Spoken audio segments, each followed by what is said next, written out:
No doubt you've noticed the disconnect between politicians and everyone else. I just feel like there's no trust between the people and the politicians anymore, and that's what we need. But false promises, what do you expect? You know, I was lucky not to be on minimum wage. I don't really want to say how much, but you know, I felt like I was winning because I could afford to, you know, buy the Tropicana instead of, you know, Tesco value orange juice. That voter speaking to Sky News as part of our latest Fault Lines episode on what people in Bolton think. I feel like I'm just the third class common mob, but I'm not. Look, there's always been a them and us quality when it comes to our politicians. There are only 650 of them after all, and they do run the country. But once again, a scandal has emerged that suggests there's one rule for them and one for us. A number of Conservative candidates and senior staffers have been suspended, whilst the Gambling Commission investigates bets placed on when the election would be called. And whilst Rishi Sunak apparently agonised over that decision for several days, we learned it isn't just the Tories. Labour and Lib Dem figures have also fessed up to a flutter or two, plus a number of Metropolitan Police officers, just for good measure. It's the latest eye-roll emoji moment in this WTF election. I'm Niall Paterson. Welcome to the Sky News Daily. Joining us live from the Conservative Battle Bus, our political correspondent Darren McCaffrey. Darren, just explain exactly, as of this moment, who is being investigated by the Gambling Commission? Well, how long have you got, Neil, in many regards? So first of all, let's focus on the Conservative Party. We have got two Conservative officials who had worked on the campaign. They've taken a leave of absence. They're being investigated by the Gambling Commission. We've got two Conservative candidates. Well, they're no longer Conservative candidates, they were. They're being investigated by the Gambling Commission, as is a member of the Welsh Parliament. We've also got what used to be a Labour candidate being investigated as well. And this is all separate from a Metropolitan Police investigation into a close protection officer to the Prime Minister and potentially 5 other Metropolitan Police officers as well. And this is again all separate from the fact that every politician today seemingly has been asked whether they placed a bet at any stage on any election ever. And that list is even longer. We've got Ed Davey, the Lib Dem leader, admitting that he placed a bet on a 2010 election. Wes Streeting, the Shadow Health Secretary, admitting he placed a bet on the London mayoral elections at one stage, but Keir Starmer insisting he's never placed a political bet. You're going to have to explain this to me, Darren. What is, at the core of it, wrong with a politician placing a bet on an election or a political outcome? But the suggestion is that some of these bets that were put on were done on the basis of prior knowledge, that they had the insider knowledge of when the election date was going to be, and that's why they put on the bet. And that's why we saw this enormous spike, didn't we, the day before the election date was announced by the Prime Minister. So potentially that might be breaking the law. Now that is different from just having a pun, for example, on, let's say, as Ed Davey seems to have done with 2010. In saying that, what's interesting today is we've seen a bit of a political divide where you've got the Lib Dems and the Tories saying that actually maybe the rules do need to be looked at. Maybe politicians just, in theory, should not be allowed to place bets on any form of politics at all, ever. Whereas Keir Starmer seems to be suggesting that, hold on, it's actually just the enforcement of the rules that's more important. So there is this divide about whether politicians just shouldn't place bets on politics. It doesn't pass the sniff test. Presumably then, Darren, that means that the serious allegations are being levelled in one direction and one direction only, the Conservative Party, because unless things have changed since I used to work in Westminster, the government of the day doesn't tend to brief the opposition parties as to when it's calling an election. Yeah, indeed, and that is why this is really serious for the Conservative Party, because, you know, you look at some of the people involved, they clearly were very instrumental to the campaign. Now, whether they knew and when they knew about the election date, we don't know.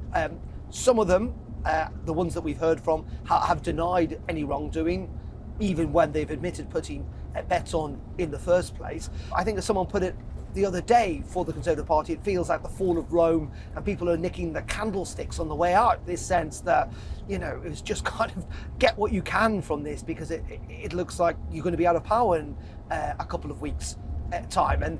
And fundamentally, also, there's a political angle to this, which is that the Prime Minister just seems to be very slow to react to it all. I mean, this first emerged 2 weeks ago around the allegations around Craig Williams, and yet here we are still talking about it. And there are even suggestions that maybe up to 15 Conservative candidates may well be investigated by the Gambling Commission. This is a story that's not going away. It's a story the Prime Minister doesn't want to talk about. Well, let's be very direct then, Dan. When you say that, the political instinct, just wasn't switched on, the political antenna not tuned in to recognise that this didn't look good. We're talking about Rishi Sunak himself, presumably. He is the man who leads the country. He is the man who leads the party. And this is not the first time that he has displayed a lack of political nous. He didn't realise what leaving D-Day early would look like. He didn't realise what it would look like when he said that he went without Sky TV, of all things. I mean, he didn't even realise that it was probably not the best idea to step out the door of number 10 in the pouring rain to announce an election and not bring an umbrella with him. We're talking about Rishi Sunak very directly, aren't we? I mean, many people would even say, Neil, calling the election as he did was a failure of political nous. The very fact that we're having this election now, that he should have just waited, is a sign of how he's just not very good at politics. And you know what? Michael Gove, I think, hit the nail on the head. Someone who has, I would suggest, got more political nous than the Prime Minister. I'm going to be frank about it. Where at the weekend, rather unhelpfully, I might suggest, he compared it to Partygate, this idea that it is one rule for them and it's a one rule for the rest of us. And that is why it's a major issue. It's why it's resonating on the doorstep. Thank you, Darren, and we'll have more from him just a little later. But we will be back in a moment, looking in more detail at the public response to Gamblegate. If you've been in power for 14 years, it's likely there will be more than a few scandals of your own making thrown back in your face during an election campaign. So it's always advisable to try and avoid creating fresh ones days out from going to the ballot box. Given the Tories have seemingly ignored that advice, there is still the issue of if anyone really cares. Luke Tryl is a pollster and the UK director of campaign group More in Common. Luke, I hate the phrase, but are these bets actually cutting through, so to speak? For most people, the most important issues are the cost of living, the NHS, and that's where they want to hear answers from politicians. But it is also the case that this gambling scandal absolutely has cut through to the public. In fact, earlier this week, we did some polling of which scandals, missteps, gaffes had cut through during the campaign. And we did some Labour ones, so for instance, the handling of Diane Abbott's candidacy, and some Conservative ones as well. And that was D-Day was number one, but that was closely followed by this gambling scandal. And when we do focus groups around the country, people are bringing it up spontaneously as an example of what is wrong with the Conservatives and why a great many people think they deserve to lose the election. Specifically then, what is it that people dislike about the manner in which Rishi Sunak behaved, both on D-Day and indeed through his handling of what some people are now calling Gamblegate?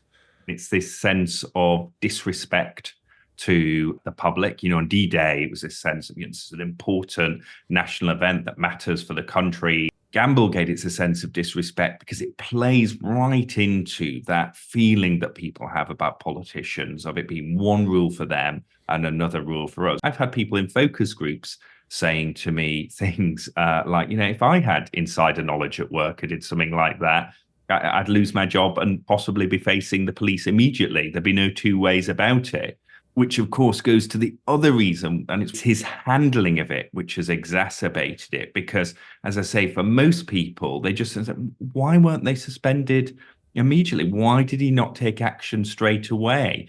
And it plays into this sense of Rishi Sunak as someone who isn't really in control of events. On that point, Luke, are you suggesting, given that people's complaint with this was that Rishi Sunak took too long to act, that had he acted more promptly, this could have actually been not necessarily an overwhelming positive for him, but could have been received more positively? Oh, there's no doubt it could have been mitigated. And actually, it would have allowed Rishi Sunak to demonstrate that he had the initiative, that he was the one in charge of his party throughout Sunak's premiership.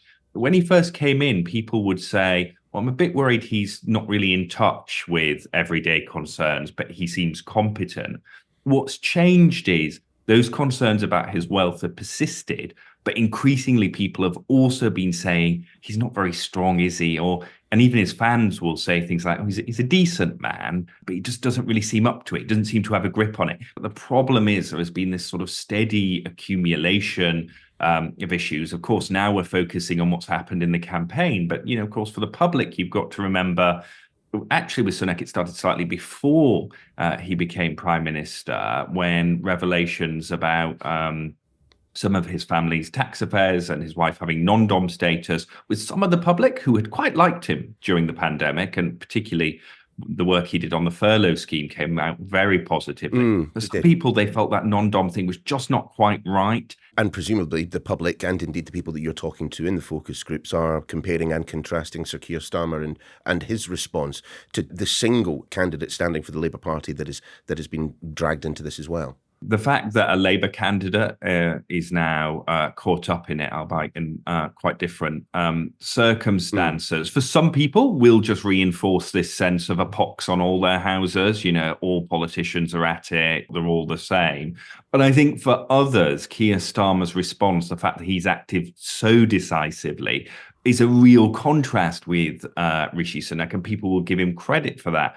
And of course, there's another parallel with Partygate there, but there was the Beergate. Keir Starmer was accused of breaking lockdown rules in the Northeast after a campaigning event. And he said, look, if the police find me over this, I will resign. And I think, again, that allowed him to contrast himself with both Boris Johnson and indeed Rishi Sunak, who was fine to say, I'm going to own this. And again, some people still said, oh, well, they're all the same. They were all at it. But for others, that was a defining moment. Are we at the point of saying it's no longer the events themselves, these disastrous moments in the campaign? It is just that he does not look like he is in charge of these moments in time. Yeah, I think that is the big shift with Rishi Sunak throughout, the sort of end of his premiership and this campaign, is just this sense that he has lost control of events. I was talking to people last night. This is a sort of seat that you would expect to be traditional Tory territory, but people in the group almost felt sorry for Rishi Sunak. I had one woman who was saying to me, I just wonder what his party thinks every time he opens his mouth and makes comments about things like Sky TV. At least two people said, are you sure he's not trying to lose the election deliberately? Sorry, just to be clear, in your focus group, you had people, I'm presuming possibly with a slight smirk on their face, but literally saying, is Rishi Sunak trying to lose this? Yeah. Exactly that. People in the focus group were saying that the only, again, as you say, with a slight smirk on their face, the only explanation I can come up with for how bad this campaign has been is that he's trying to lose the campaign. And even those people who are fans of his that think he's a decent man increasingly now say, decent man, not right for this job, maybe not right for politics, and a little bit out of his depth. And of course, sometimes when you move into pity rather than anger, it's actually even worse for you. It sort of reminds me of the end of the May administration, when she kept on facing those bruising defeats, trying to deal with her own party and the rebels, and people were just like, well, I just feel really sorry for her. And I think Rishi Sunak has entered that territory. But just to conclude, Luke, are we at a point now of saying that the polls are settled, that we know what is going to happen come election day? I mean, the MRP modelling is certainly suggesting that there is a Conservative wipeout and a Labour landslide.